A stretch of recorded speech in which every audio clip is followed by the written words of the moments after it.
बिस्मिल्लाहिर्रहमानिर्रहीम। अस्सलाम वालेकुम students, welcome to Aspire online classes और मैं हूं आपका बायोलॉजी टीचर मोहम्मद रहील साहब। तो स्टूडेंट, आज हम शुरू करने जा रहे हैं अपना लेक्चर नंबर 28 और लेक्चर नंबर 28 में हम शुरू करेंगे प्रोटीन के स्ट्रक्चर्स और क्लासिफिकेशन। तो लास्ट लेक्चर अगर आपको याद हो 27 में हमने प्रोटीन की कॉम्पोजिशन अच्छी तरह देखी और उसके साथ मैंने आपको कुछ ऑब्जेक्टिव के पॉइंट भी उसके क्लियर किए। तो आज के लेक्चर में हम पढ़ने जा रहे हैं स्ट्रक्चर ऑफ प्रोटीन को और क्लासिफिकेशन ऑफ प्रोटीन। तो आइए स्टार्ट करते हैं with the structure of protein. तो स्टूडेंट, स्ट्रक्चर ऑफ प्रोटीन जो है याद रखिएगा डिपेंड कर रहा होता है अमीनो एसिड के नंबर्स पे, अमीनो एसिड्स की टाइप्स पे, अमीनो एसिड के सीक्वेंस पे और शेप ऑफ प्रोटीन पे। सपोज कीजिए मैं बात करता हूं, ये मेरे पास एक प्रोटीन है P1 और उसके अंदर A1, उसके अंदर A2, उसके अंदर A3, उसके अंदर A4, उसके अंदर A5। ये 5 मेरे पास क्या है अमीनो एसिड, और ये 5 अमीनो एसिड मिलकर क्या कर रहे हैं, मेरे पास एक प्रोटीन बना रहे हैं P1। अगर आप देखें, अगर मैं बात करूं नंबर, पहले वाले पॉइंट की नंबर ऑफ अमीनो एसिड तो कितने हैं जी 5।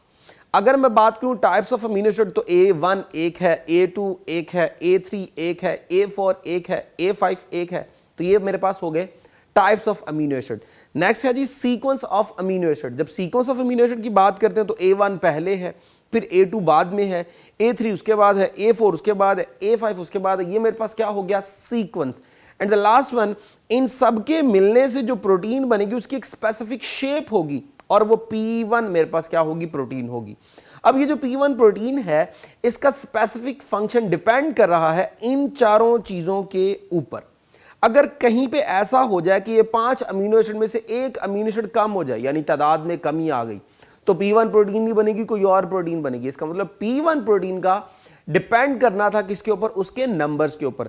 इसी तरह मैं कहता हूं जी टाइप्स ऑफ अमीनो एसिड के लिहाज से मैं ये 5 के 5 ही अमीनो एसिड रहने देता हूं, मैं A3 निकाल के यहां पे A2 डाल देता हूं। अब 5 ही अमीनो एसिड है, तादाद तब्दील नहीं की मैंने, लेकिन सिर्फ मैंने क्या किया, टाइप्स चेंज कर दी। अब की बार भी जो प्रोटीन बनेगी वो P1 नहीं होगी और P1 वाला फंक्शन नहीं कर रही होगी। इसका मतलब टाइप्स का भी मेंटेन रहना जरूरी था। सीक्वेंस, मैं इन्हीं 5 अमीनो एसिड को ही रहने देता हूं, सिर्फ मैं क्या करता हूं, इनकी अरेंजमेंट आगे पीछे कर देता हूं। मैं A5 पहले ले आता हूं, उसके बाद मैं A1 ले आता हूं, मैं उसके बाद A2 ले आता हूं, मैं उसके बाद A3 ले आता हूं, उसके बाद A4 ले आता हूं।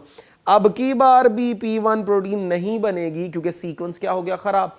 इसका मतलब यह हुआ कि एक प्रोटीन का बनना डिपेंड कर रहा होता है उसके अंदर अमीनो एसिड की तादाद पे, उसके अंदर अमीनो एसिड की अरेंजमेंट पे, उसके अंदर अमीनो एसिड की टाइप्स पे। कहीं पे भी खराबी आ गई तो शेप खराब, शेप खराब तो अल्टीमेटली क्या खराब होगा, उसका फंक्शन भी खराब होगा। तो स्ट्रक्चर जो है वो आ जाके डिपेंड कर रहा है किसके ऊपर, शेप के ऊपर, और शेप डिपेंड कर रही है आ जाके number of amino acid, sequence of amino acid और टाइप्स ऑफ अमीनो एसिड पे। तो आइए जी देखते हैं कौन कौन से स्ट्रक्चर हमारे पास प्रोटीन के हैं। पहला स्ट्रक्चर हम डिस्कस करने जा रहे हैं which is the primary structure. अब प्राइमरी स्ट्रक्चर क्या होता है, it comprises the number and sequence of the amino acid. तो क्या होता है, ये एक ऐसा स्ट्रक्चर होता है जिसको आप देखेंगे तो देखने से ही आप आसानी के साथ अमीनो एसिड की तादाद, उनका सीक्वेंस, उनकी टाइप्स आसानी के साथ क्या कर लेते हैं, आइडेंटिफाई कर लेते हैं। दूसरे अल्फाज में हम ये भी कह सकते हैं कि जब अमीनो एसिड अरेंज हो और पॉलीपेप्टाइड चेन बन रही हो और वो बिल्कुल लीनियर ऑर्डर में बने, तो वो जो लीनियर ऑर्डर होगा उसे हम क्या बोलते हैं, प्राइमरी स्ट्रक्चर। तो primary structure held together bye peptide bond. मैंने कहा ये मेरे पास एक अमीनो एसिड है, ये दूसरा, ये तीसरा, ये चौथा, तो ये सारे के सारे आपस में हेल्ड टुगेदर हैं बाय पेप्टाइड बॉन्ड। और ये जो लंबी सारी पॉलीपेप्टाइड चेन बन रही है, अगर ये बिल्कुल लीनियर ऑर्डर में है तो फिर हम इसे क्या बोलेंगे, प्राइमरी स्ट्रक्चर। सपोज कीजिए ये आपके सामने नजर आ रहे हैं जी बेशुमार आपको क्या, अमीनो एसिड, और जैसे ये अरेंज हुए तो इन्होंने क्या कर दिया, एक स्ट्रेट चेन बना दी। जब इन्होंने स्ट्रेट चेन बना दी तो ये आपके पास क्या होगा, प्राइमरी स्ट्रक्चर।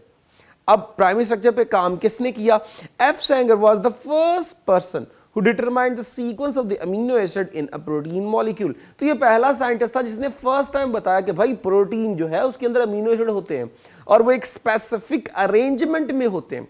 जब वो अरेंजमेंट मेंटेन रहेगी तो प्रोटीन का फंक्शन भी मेंटेन रहेगा, और अगर ऐसा हो गया कि वो स्पेसिफिक जो है अरेंजमेंट मेंटेन नहीं है तो फंक्शन भी क्या होगा, खराब होगा। एग्जाम्पल कुछ इसने दी इंसुलिन की, 51 अमीनो एसिड है जी इसके अंदर। अब वो जो 51 अमीनो एसिड है क्या वो एक ही चेन के अंदर है? नहीं, ये दो चेन्स के अंदर है। एक चेन में 21 अमीनो एसिड होते हैं और एक में 30। इसका मतलब दो चेन होगी, एक ये वाली और एक ये वाली, एक छोटी क्योंकि उसमें 21 अमीनो एसिड है और एक बड़ी जिसमें 30 अमीनो एसिड है। ये दोनों चेन्स आपस में जुड़ेंगी तब जाके हमारे पास क्या बनेगा? इंसुलिन का स्ट्रक्चर। इसका मतलब इंसुलिन का स्ट्रक्चर दो चेन्स पे डिपेंड कर रहा है और उसके अंदर 51 अमीनो एसिड की स्पेसिफिक अरेंजमेंट पे डिपेंड कर रहा है। मैंने कहा एक में 21 है तो एक में 30, मैं इधर क्या कर दूं? 20 कर दूं और उधर 31 कर दूं, इंसुलिन मेंटेन नहीं रहेगी, हालांकि नंबर अभी भी वही है। तो हमने क्या किया? सीक्वेंस खराब कर दिया। तो सीक्वेंस मेंटेन रहना जरूरी है, number of amino acid maintain रहना जरूरी है, types of amino acid maintain रहना जरूरी है। तो मैंने कहा इंसुलिन के अंदर कितने थे आपके पास? दो थे पॉलीपेप्टाइड चेन्स। अब वो जो दो पॉलीपेप्टाइड चेन है जिनमें एक में 21 अमीनो एसिड है, एक में 30 है, both will held together to form the mature structure of the insulin. So how they will held together? They will held together by disulphide bridges. अब ये ब्रिजेस जो है यानी दो सल्फाइड यानी दोनों तरफ से, इधर चेन से और इस चेन से जो अमीनो एसिड होंगे उनके आर के अंदर जो सल्फर होगा, सल्फर सल्फर आपस में बॉन्ड बनाएंगे जिसे हम क्या बोलते हैं? डाइसल्फाइड ब्रिजेस कहते हैं, जिसकी बिहाफ पे वो आपस में क्या होंगे? जुड़ जाएंगे। ये देखिए जी, ये नीचे आपको स्ट्रक्चर नजर आ रहा है, ये वाला, ये पहली पॉलीपेप्टाइड चेन जिसमें 21 अमीनो एसिड है, ये दूसरी पॉलीपेप्टाइड चेन जिसके अंदर 30 अमीनो एसिड है। अब चेक कर लीजिए, यहाँ पे सिस्टीन सिस्टीन, यहाँ पे भी सिस्टीन सिस्टीन आपस में held together by disulphide bond, क्योंकि सिस्टीन के अंदर क्या होता है? सल्फर होता है। तो अब जब ये दोनों हेल्ड होंगे जभी जाके आपके पास क्या बनेगी? तभी जाके आपके पास बनेगी एक मैच्योर इंसुलिन का स्ट्रक्चर। और अगर ये हेल्ड ना होते तो आपके पास प्योर स्ट्रक्चर ना बनता इंसुलिन का। आइए जी थोड़ा और देखते हैं। जैसे हमने इंसुलिन का स्ट्रक्चर देखा, देखते हैं हीमोग्लोबिन की कॉम्पोजिशन। तो हीमोग्लोबिन में 4 चेन्स होती हैं। अभी आपने इंसुलिन में कितने देखी? 2 चेन्स थी। तो हीमोग्लोबिन में कितनी चेन है थी? 4 चेन्स है। अब वो जो 4 चेन्स हैं, 2 चेन्स को हम बोलते हैं अल्फा और 2 चेन्स को बोलते हैं बीटा। अब 2 अल्फा चेन्स है, 2 बीटा चेन्स है, टोटल होगी 4 चेन्स। अब हम ये देखते हैं कि इनके अंदर अमीनो एसिड कितने हैं। अगर मैं बात करूं अल्फा की, तो हर अल्फा में 141 और हर बीटा में 146। तो 141 141 146 146, तो स्टूडेंट ये बनती है टोटल तादाद 574।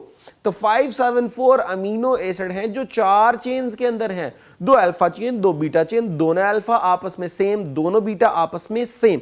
ये चेक कीजिए, नीचे स्ट्रक्चर आपको नजर आ रहा है, 2 बीटा हैं और 2 अल्फा हैं। और ये स्ट्रक्चर जो है ये बेसिकली हेम ग्रुप होता है, जो प्रोस्थेटिक ग्रुप है, जो ऑक्सीजन को अपने साथ क्या कर रहा होता है? अटैच कर रहा होता है। ये हमारे पास हीमोग्लोबिन की क्या थी? कॉम्पोजिशन। आइए जी एक बात करते हैं कि हमारे पास जो हीमोग्लोबिन है उसका नॉर्मल फंक्शन क्या होता है? ऑक्सीजन को कैरी करना और कैरी करके बॉडी के डिफरेंट पार्ट्स तक क्या करना? सप्लाई करना। लेकिन कभी कभी ऐसा होता है कि प्रोटीन खराब बन जाती है। जैसे मैंने शुरू में कहा कि प्रोटीन का खराब होना डिपेंड कर रहा होता है उसके अंदर अमीनो एसिड की तादाद में खराबी आ जाना, सीक्वेंस में खराबी आ जाना, या उसकी टाइप्स में खराबी आ जाना, जिससे शेप क्या हो जाती है? खराब हो जाती है। तो सिकल सेल जो है वो हीमोग्लोबिन की एक अबनॉर्मल स्टेट है जिसमें प्रोटीन खराब बनती है। नॉर्मल हीमोग्लोबिन का काम ऑक्सीजन को कैरी करना, कार्बन डाइऑक्साइड को कैरी करना, डिफरेंट पार्ट्स तक ट्रांसफर करना, लेकिन sickle cell unable to carry that. अब क्या वजह है, क्यों होता है? आइए जरा इसके बारे में देखते हैं। तो हमारी बॉडी में 10,000 प्रोटीन्स हैं। अब वो जो 10,000 प्रोटीन है सारी की सारी 20 अमीनो एसिड की एक स्पेसिफिक अरेंजमेंट में बनी है। अब अरेंजमेंट खराब, प्रोटीन खराब, तो फंक्शन भी क्या हो जाएगा? खराब हो जाएगा।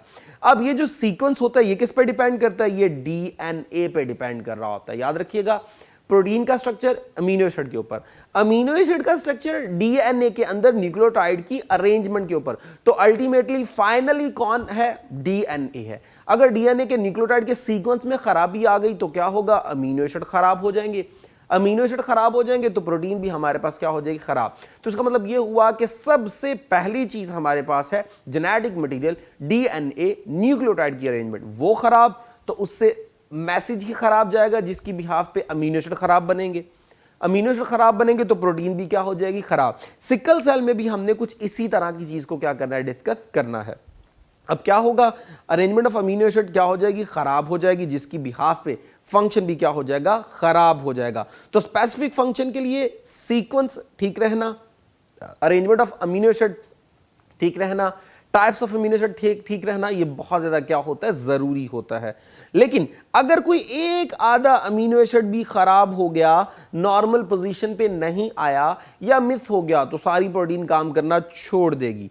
और इसी में ही तो एग्जाम्पल हम सिकल सेल डिस्कस कर रहे हैं। ये देखिए जी, ये नॉर्मल रेड ब्लड सेल है आपके पास, और ये आपके पास सिकल सेल है। चेक कर लीजिए, शेप इसकी बिल्कुल खराब हो चुकी है, और इसके अंदर प्रोटीन को, इस प्रोटीन के अंदर ऑक्सीजन को कैरी करने की एबिलिटी क्या हो जाती है, खत्म हो जाती है, और बॉडी प्रॉपरली ऑक्सीजनेट नहीं हो पाती। अब क्या वजह है जी इसकी? असल में 574 अमीनो एसिड में से सिर्फ एक अमीनो एसिड अपनी नॉर्मल पोजीशन पे नहीं होता, और वो क्या करता है, अनएबल टू कैरी ऑक्सीजन। तो हीमोग्लोबिन के अंदर ऑक्सीजन को कैरी करने की एबिलिटी क्या हो जाती है, खत्म हो जाती है।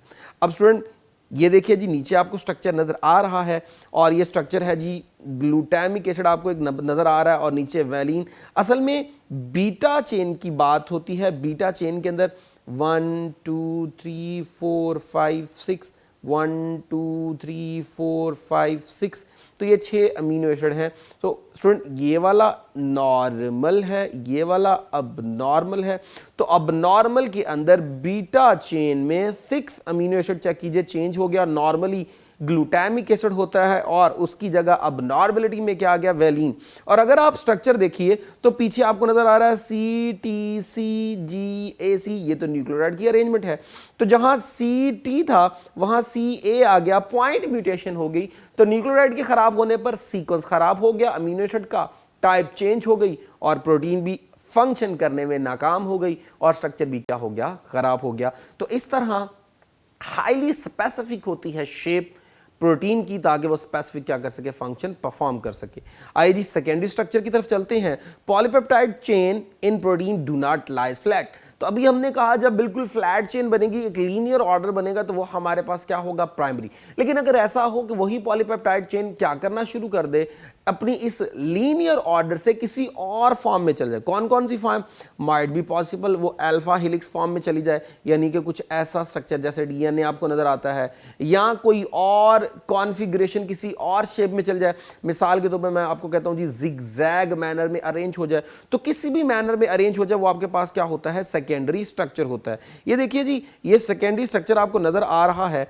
इस प्राइमरी स्ट्रक्चर में ये देखिए जी, ये वीडियो में ये क्या है जी, हमारे पास ये प्राइमरी स्ट्रक्चर जब अपने आप को क्या करेगा, फोल्ड करना शुरू कर देगा, तब सेकेंडरी स्ट्रक्चर बनेगा। अब आप इसमें गौर कीजिए, इसमें आपको ये वेवी फॉर्म नजर आ रही है, और ये आपके पास स्पाइरल फॉर्म है, ये भी स्पाइरल फॉर्म है। तो जो स्पाइरल होती है उसे हम अल्फा कहते हैं, और जो हमारे पास दूसरी होती है जिगजैग मैनर में, उसे बीटा कहते हैं। तो इसका मतलब ये हुआ कि सेकेंडरी की दो टाइप होगी, एक अल्फा हेलिक्स और एक आपके पास बीटा प्लेटेड। जो अल्फा हेलिक्स है वो कैसी होती है, वो स्पाइरल मैनर में होती है। आइए जी मजीद उसके स्ट्रक्चर देखते हैं। अल्फा हेलिक्स में तो पॉलीपेप्टाइड चेन में ये क्या होगा, अल्फा हेलिक्स जो है वो हेलिकल फॉर्म में होगी, ज्योमेट्रिकल एक रेगुलर शेप होगी, और हर टर्न के अंदर 3.6 अमीनो एसिड होंगे। तो जब हर टर्न के अंदर 3.6 स्पेसिफिक अमीनो एसिड, इसका मतलब शेप भी इसकी क्या रहेगी, स्पेसिफिक रहेगी।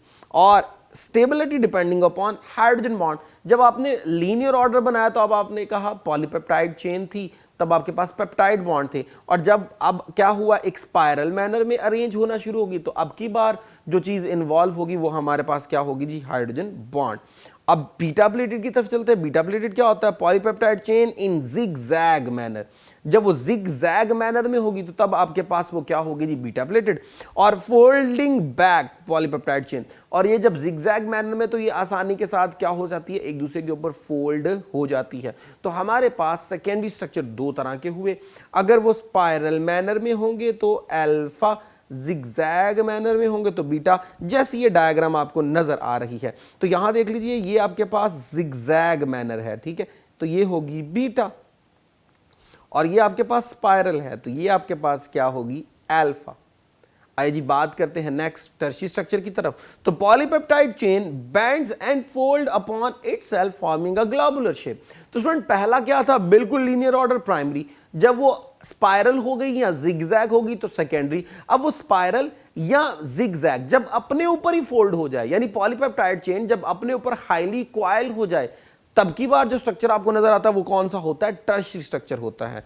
और इसमें 3 बॉन्ड्स इन्वॉल्व होते हैं। पहले वाले में पेप्टाइड बॉन्ड था, दूसरे वाले में हाइड्रोजन बॉन्ड था, तो तीसरे वाले में कौन सा बॉन्ड होगा, आयनिक बॉन्ड, हाइड्रोजन बॉन्ड और डाइसल्फाइड बॉन्ड। तो बॉन्ड्स बढ़ते जा रहे हैं, तो स्टेबिलिटी भी आहिस्ता आहिस्ता क्या होती जाएगी, बढ़ती जाएगी। अब स्टूडेंट होगा क्या, टर्शियरी स्ट्रक्चर में 2 तरह के अमीनो एसिड हो सकते हैं, एक हाइड्रोफिलिक, एक हाइड्रोफोबिक। हाइड्रोफिलिक जो वाटर लवर होंगे, इसका मतलब वो वाटर के साथ अट्रैक्शन डेवलप कर लेंगे जिसकी वजह से फंक्शंस करने में प्रॉब्लम होगी, और जो वाटर रिपेलेंट होंगे उनकी पानी से कोई अट्रैक्शन नहीं होगी, तो फंक्शन करने में भी कोई प्रॉब्लम नहीं होगी। तो इसलिए अब टर्शियरी स्ट्रक्चर में 2 तरह की आपके पास अमीनो एसिड, हाइड्रोफिलिक, हाइड्रोफोबिक। तो जब भी हाइड्रोफिलिक होंगे then they will try themselves to remain outside, to remain on the surface level of the aquatic environment, ताकि उन्हें फंक्शन करने में आसानी हो। अगर तो वो अंदर चले गए तो aquatic environment से उनकी अट्रैक्शन है वो इसको क्या कर लेगी, अट्रैक्ट कर लेगी और फंक्शन करने नहीं देगी। लेकिन hydrophobic amino acid will bird themselves। when they will bury themselves तो वो आसानी से फंक्शन कर सकते हैं, क्योंकि उनके ऊपर किसी किस्म का पानी की अट्रैक्शन का असर नहीं होता। तो फिर टर्शियरी स्ट्रक्चर में जो सबसे ज्यादा स्टेबल होगा वो कौन सा होगा, वो होगा जिसमें अमीनो एसिड होंगे हाइड्रोफोबिक फॉर्म में। तो ये हमारे पास टर्शियरी स्ट्रक्चर था। और हाइड्रोफिलिक जो है वो सरफेस पे रहेंगे, और जो हाइड्रोफोबिक होंगे then they will bury themselves in aquatic environment, ताकि प्रॉपर क्या कर सके, फंक्शन कर सके। क्वाटरनरी स्ट्रक्चर जी हमारे पास क्या है जी, हाईली कॉम्प्लेक्स प्रोटीन है। हाईली कॉम्प्लेक्स क्यों है जी, tertiary chains are aggregated. Student एक चेन थी लीनियर ऑर्डर में प्राइमरी, जब वो हेलिकल या जिगजैग मैनर में गई तो सेकेंडरी, और जब उसने अपने ऊपर फोल्ड कर लिया तो आपके पास क्या वो बन गया, टर्शियरी। अब जब कई टर्शियरी इकट्ठी हो जाएंगी तो जो स्ट्रक्चर बनेगा वो हमारे पास क्या होगा जी, लास्ट वाला क्वाटरनरी स्ट्रक्चर बनेगा। अब इसमें क्या होगा, held together bye hydrophobic interactions होंगे, हाइड्रोजन बॉन्ड होंगे और आयनिक बॉन्ड होंगे। ये 3 बॉन्ड इसकी स्टेबिलिटी में इन्वॉल्व थे। पहले में पेप्टाइड, दूसरे में हाइड्रोजन, तीसरे में हाइड्रोजन आयनिक डाइसल्फाइड, और चौथे में हाइड्रोफोबिक इंटरेक्शन है, हाइड्रोजन बॉन्ड है और आयनिक बॉन्ड है।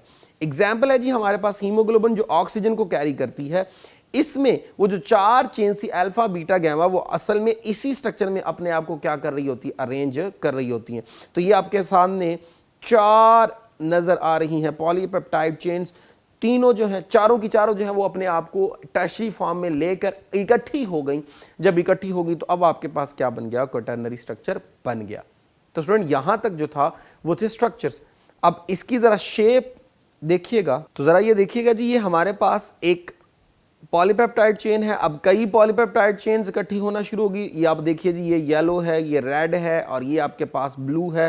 तो 3-4 जब इकट्ठी हो जाएंगी तब जाके आपके पास ये स्ट्रक्चर रिसीव होगा। तो ये देखिए जी, ये आपके पास ये वाली जो थी एक linear order primary spiral manner में आ गई, तो सेकेंडरी जिगजैग बीटा प्लेटेड, अगर अपने ऊपर फोल्ड होगी तो टर्शियरी, अगर कई इकट्ठे हो गए तो क्वाटरनरी।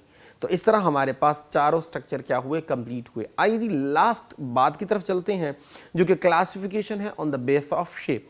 2 है जी, एक है फाइब्रस प्रोटीन और एक है ग्लोबुलर प्रोटीन। अब फाइब्रस प्रोटीन क्या होगी, अगर पॉलीपेप्टाइड चेन कुछ इस तरह से अरेंज है कि एक फाइबर की फॉर्म में आपको नजर आ रही है तो वो फाइब्रस प्रोटीन होगी।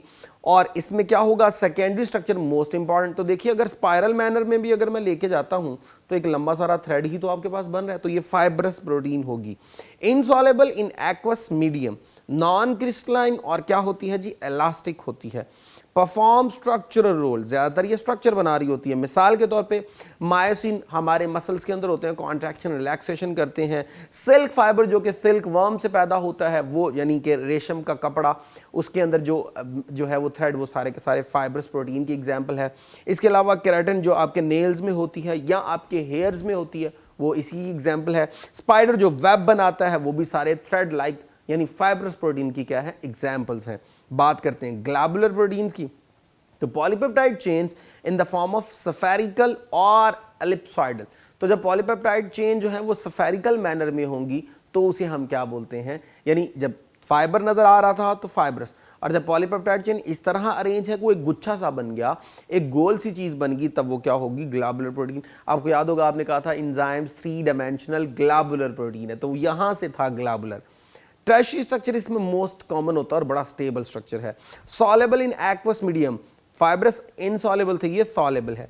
फाइब्रस नॉन क्रिस्टलाइन, ये आपके पास क्या होते हैं क्रिस्टलाइन।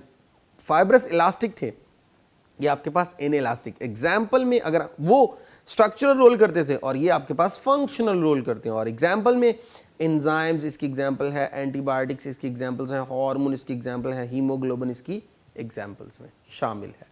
तो स्टूडेंट यहाँ तक जो था वो हमारा क्लासिफिकेशन ऑफ प्रोटीन भी कंप्लीट हुआ, स्ट्रक्चर भी कंप्लीट हुआ। तो होप सो लेक्चर की आपको समझ आ गई होगी। लेक्चर हमारा कंप्लीट हुआ। नए लेक्चर में नेक्स्ट इंशाल्लाह नए कंटेंट के साथ हाजिर होंगे। इजाज़त दीजिए, अल्लाह हाफिज़।